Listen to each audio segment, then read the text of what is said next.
Curta, compartilhe, comente e se inscreva no canal. Em nome do Pai, e do Filho, e do Espírito Santo. Amém. Um dia, Jesus estava ensinando. À sua volta, estavam sentados fariseus e doutores da lei, vindo de todas as aldeias da Galileia, da Judéia e de Jerusalém. E a virtude do Senhor o levava a curar. Uns homens traziam um paralítico num leito e procuravam fazê-lo entrar para apresentá-lo. Mas não achando por onde introduzi-lo, devido à multidão, subiram ao telhado e por entre as telhas o desceram com o leito no meio da assembleia diante de Jesus. Vendo-lhes a fé, ele disse: Homem, teus pecados estão perdoados. Os escribas e os fariseus começaram a murmurar, dizendo: Quem é este que assim blasfema? Quem pode perdoar os pecados senão Deus? Conhecendo-lhes os pensamentos, Jesus respondeu, dizendo: Por que murmurais em vossos corações? O que é mais fácil dizer: Teus pecados estão perdoados? Ou dizer: Levanta-te e anda? Pois para que saibais que o Filho do Homem tem na terra poder de perdoar os pecados, disse ao paralítico: Eu te digo, levanta-te, pega o leito e vai para casa. Imediatamente diante deles, ele se levantou, tomou o leito e foi para casa, louvando a Deus.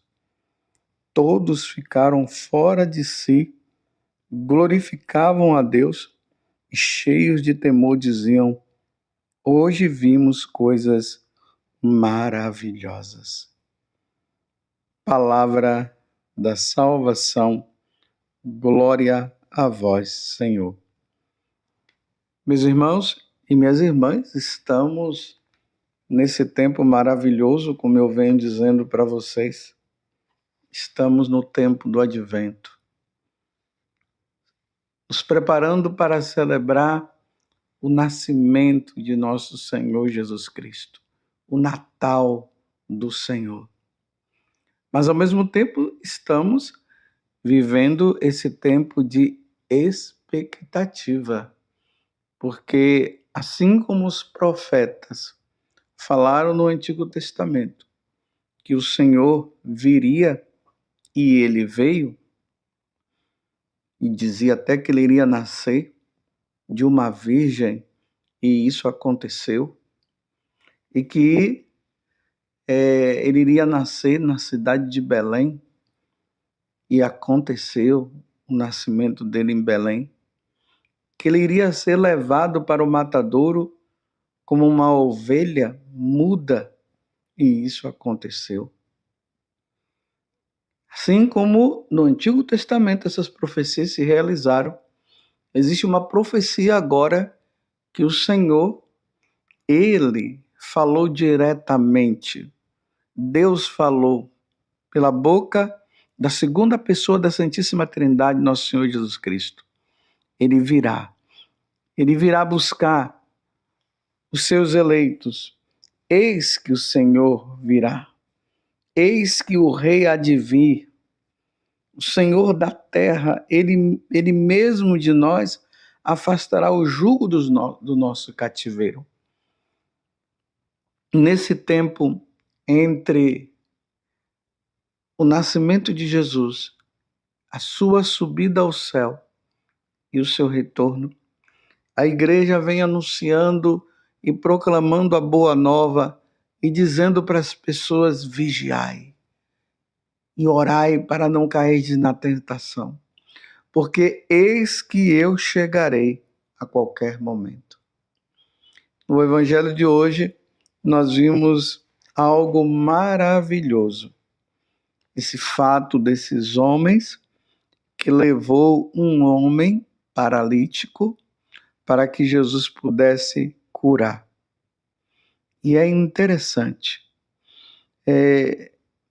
Na hora que Jesus olha para aquele homem, naquela condição de paralisia, em vez de Jesus dizer, levanta-te e anda, ele chega e fala, homem, teus pecados estão perdoados. Os teus pecados estão perdoados. Mas, meus irmãos, por que Jesus não curou o homem de imediato? Ele foi levado por aquelas 4 pessoas para que ele fosse curado da paralisia dele. E Jesus olha para o homem e diz, homem, teus pecados estão perdoados. E aí começa o burburinho entre os fariseus, que começaram a murmurar mesmo, dizendo, quem é este que assim blasfema? Quem pode perdoar os pecados senão Deus? E é óbvio, meus irmãos, era Deus que estava ali. É a segunda pessoa da Santíssima Trindade. Eles não acreditavam que Jesus é Deus. Graças a Deus nós cremos, graças a Deus nós acreditamos. Mas eles começaram a dizer que aquilo era uma blasfêmia, porque Jesus estava fazendo justamente aquilo que ele veio fazer. Ele veio nos redimir dos pecados. Mas conhecendo-lhes os pensamentos, Jesus respondeu dizendo, por que murmurais em vossos corações? O que é mais fácil dizer, teus pecados estão perdoados? Ou dizer, levanta-te e anda? Qual é o mais fácil? Qual é a prioridade de Deus? A prioridade de Deus, meus irmãos, é perdoar os nossos pecados. Dentro desse contexto em que nós estamos, que é o tempo do advento, esse momento em que o Senhor virá na sua glória para buscar os seus eleitos. Eu pergunto para você, qual é o mais importante? Nós recebemos o perdão dos pecados, que é a paralisia da alma, ou sermos curados dos nossos males corporais? Claro, você poderia responder para mim assim, os dois, claro. Imagine sermos curados do corpo e sermos curados na alma. Mas vejam só, vamos supor que só existiria uma opção. Ou você ser curado do corpo, ou você ser curado da alma. E vejam, Deus, ele penetra os nossos pensamentos e os nossos corações. E Deus sabe qual é a realidade da nossa necessidade. Aqueles homens pensavam que a necessidade daquele homem paralítico era ser curado do corpo. Ainda mais que Jesus já tinha feito tantos milagres, tantas curas, expulsado demônios. Claro que eles queriam que aquele homem fosse curado no corpo. Só que nós precisamos entender que a primeira missão de Jesus foi essa. Jesus veio para nos libertar da escravidão do pecado, da escravidão de Satanás. Jesus veio para nos dar a salvação eterna. Foi isso que Jesus veio. Jesus sabe a nossa necessidade principal. Saibam de uma coisa, meus irmãos, a preocupação de Deus não é simplesmente a cura do corpo, é a cura da alma. De que adianta uma pessoa ela ser curada no corpo e ela continuar numa vida devassa, numa vida de pecado? De que adianta? Sabendo que o Senhor poderá voltar a qualquer momento. Me lembrei agora na aparição de Nossa Senhora de Fátima, e isso aconteceu na última aparição, dia 13 de outubro de 1917. Nossa Senhora falou que aconteceu um grande milagre, foi aí que aconteceu o milagre do sol. E as pessoas foram para este momento, e quando os pastorinhos chegaram, muitas pessoas davam a Lúcia pedidos de oração e tantas outras coisas. E dentre esses pedidos de oração estava justamente a cura de doenças e tudo mais. Aí vejam o que aconteceu. A Lúcia, no momento em que Nossa Senhora aparece, Lúcia apresenta para Nossa Senhora um perfume, dizendo que uma pessoa tinha dado o perfume para ela. Nossa Senhora muito séria. Nossa Senhora falou: aqui no céu nós não precisamos de perfume. Depois, Lúcia falou: aqui tem muitos pedidos de oração, de curas e tudo. Nossa Senhora disse: uns serão curados, outros precisarão se emendar, ou seja, outros precisarão se converter. Olha só, quer dizer, aquelas pessoas que estavam doentes e que estavam aguardando um milagre também para elas, Nossa Senhora disse que eles não iriam ser curados, não. Eles precisavam era mudar de vida, eles precisavam se converter. Por que essa preocupação de Deus com os nossos pecados? Porque a única coisa que pode nos levar para o inferno, para a perda da nossa salvação, são os pecados. Por isso que a gente tem que levar uma vida santa. Se Jesus está voltando, como é que nós vamos levar a nossa vida de qualquer jeito, meus irmãos? Como que nós vamos levar a vida de qualquer jeito? Você tem se preocupado mais com a cura do corpo ou da alma? É interessante que hoje em dia as pessoas, quando se encontram, porque há um culto ao corpo, por isso as academias e tudo mais. Com isso eu não estou falando que ninguém deva ir para a academia, que ninguém deve fazer sua caminhada, seus exercícios. É preciso fazer, sim. Mas isso não pode ficar acima das questões espirituais. Então, hoje, quando as pessoas elas se encontram, elas dizem: e como é que você está? Como está a sua saúde? Como é que está o seu colesterol? Mas, na verdade, os cristãos, quando se encontrassem, eles deveriam dizer: você está em dia com a sua vida espiritual? Como é que você está? Você tem se confessado? Olha a preocupação que deveria ser nossa, porque essa é a preocupação de Deus. Você tem se confessado? Os sacramentos estão em dia?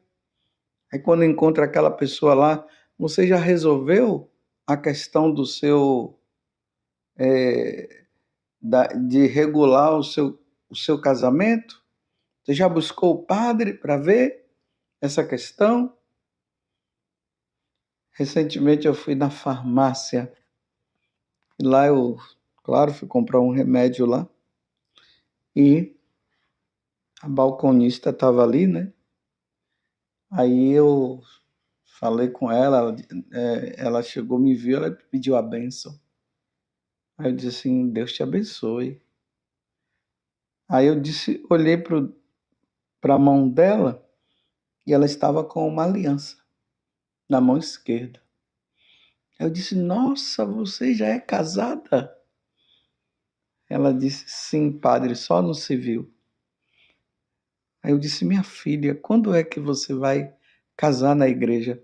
Olha, imediatamente já fiquei preocupado com a situação daquela jovem senhora. Ela estava vivendo junto com um homem há 6 anos. Já tinha até uma criança. E ela disse que, quando ela estava participando da missa, o padre perguntou: quem quer ir para o céu? Aí todo mundo: eu quero ir. Aí ela disse: mas eu estou nessa condição. E eu falei para ela: mas quando você vai resolver isso, minha filha? Porque ali eu já fiquei preocupado. Por quê? Casou no civil, mas não casou na igreja. Então, o casamento no civil, diante de Deus, não tem validade nenhuma. O casamento no civil, nós fazemos, e a igreja pede que nós façamos casamento no civil, porque, como um bom cidadão brasileiro, nas leis civis, pede que um homem e uma mulher vá perante um juiz para mostrar que eles são casados, ali para receber essas questões aí materiais de INSS, aposentadoria e tudo mais. Mas o casamento no civil não tem validade. Então imagine, um homem e uma mulher que se relacionam sem ter recebido o sacramento do matrimônio. Isso é pecado. É um pecado contra o sexto mandamento. Isso se chama fornicação. Isso se chama concubinato. É uma vida de pecado. E aquela jovem senhora que estava ali, porque ela era jovem, ela é jovem, ela sabia dessa condição. E eu disse para ela: minha filha, por que você não casa? Disse: você deve estar esperando questões de festa, né? Sim, há 6 anos. Aquela moça, aquela mulher ali, aquela jovem senhora casada, somente no civil, está esperando para casar, mas não casou ainda porque ela quer festa. Meus irmãos, depois de 6 anos, para que festa? Já tem uma criança. Para que festa mais?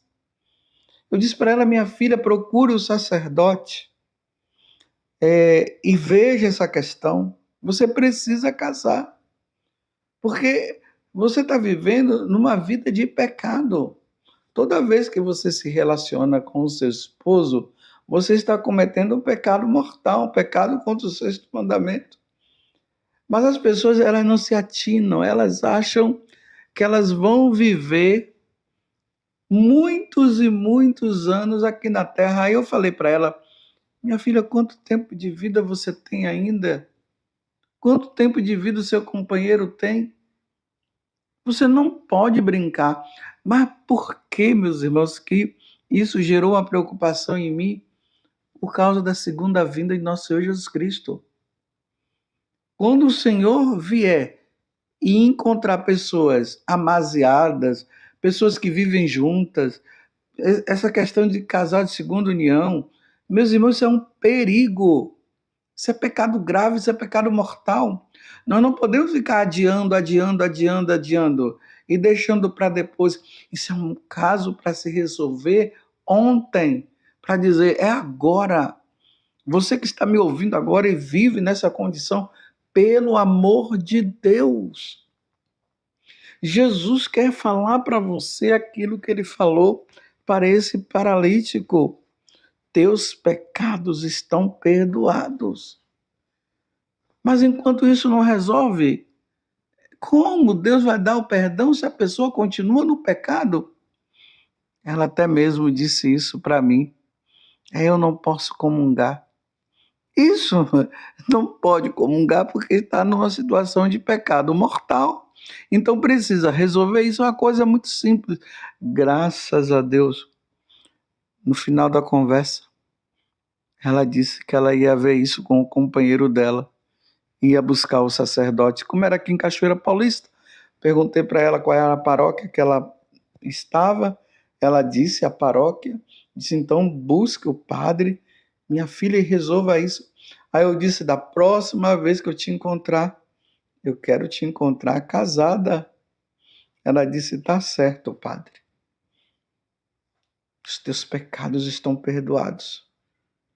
Mas se não casa na igreja, como é que os pecados serão perdoados? E aí Jesus vem. Os casados, meus irmãos, ou melhor, aqueles que não casaram na igreja, não irão com o Senhor, não. Não terão a vida eterna. Isso é uma verdade. O pecado contra o sexto mandamento é um pecado muito grave. Vocês estão me entendendo? Jesus está querendo dizer que teus pecados estão perdoados. Imagine aquela jovem senhora, 6 anos ali vivendo junto com aquele homem, procura lá o pároco, resolve a situação, ela vai no confessionário e fala para o sacerdote, padre, eu vivia junto, agora eu estou aí para casar, vou casar amanhã e vim receber o sacramento da confissão.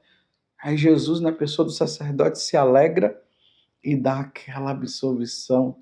Eu te absolvo em nome do Pai, do Filho e do Espírito Santo. E ela fica livre, e o companheiro dela fica livre.